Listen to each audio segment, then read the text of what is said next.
a lot of people have been asking, is the booster the same as getting a COVID vaccine? Is it the same dosage? Does it do the same exact thing that the COVID vaccine would do? Could you tell us a little bit about dosages and what to expect Yeah, receiving a booster? sure.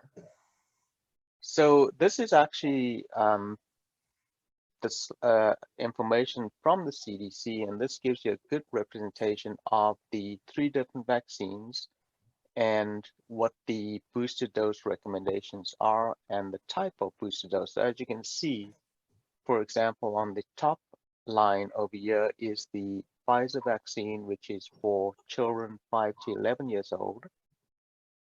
The first and second dose is a 0.2 milliliter dose, which is a standard dose, and the first and second doses are separated by about 21 days.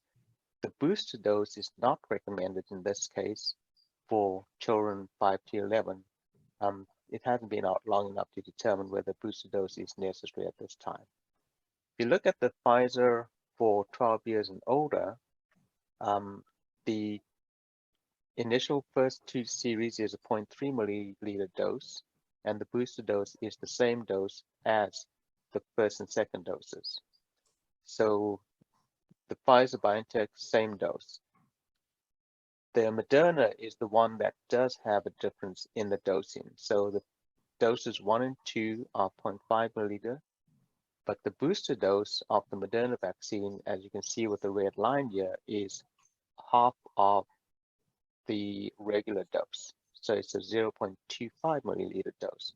So this is the only one that actually has a different dosing to the prior dosing of the primary series. Primary series will be the first series of doses that you get to be fully vaccinated. For the Johnson & Johnson, this dose is also 0.5 milliliters, and then the second dose is 0.5 milliliters.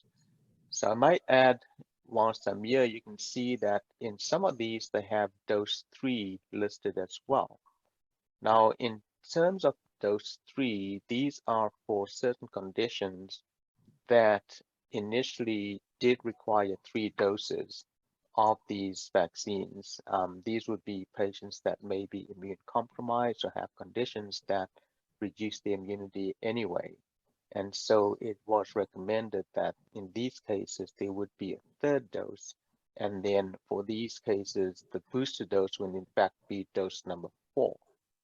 But for most of the general population, it's a 2-dose primary series for Moderna and Pfizer vaccines, and a 1-dose for the Johnson & Johnson vaccine. And then your booster dose will be the 3rd dose for the Pfizer and Moderna, and the booster dose will be the 2nd dose for the Johnson & Johnson in patients that don't have any other complicating conditions. Okay. So because with the exception of Moderna, I'm just looking at the data, should people sort of generally expect the same feelings they may have received after the first or second dose when they received the 3rd or booster dose? Yes, so it's in most cases, the sort of effects that would occur after the booster dose would be very similar to the final dose in a 2-dose series. Even though the Moderna dose is a half dose, you can still expect to have those similar sort of side effects that are common in the first 2 doses, more likely on the second dose, because in the 2-dose series, as you get into the second dose, your antibody levels are climbing up more towards the 80–90%, and that's more likely to give you some of the effects that I noted earlier.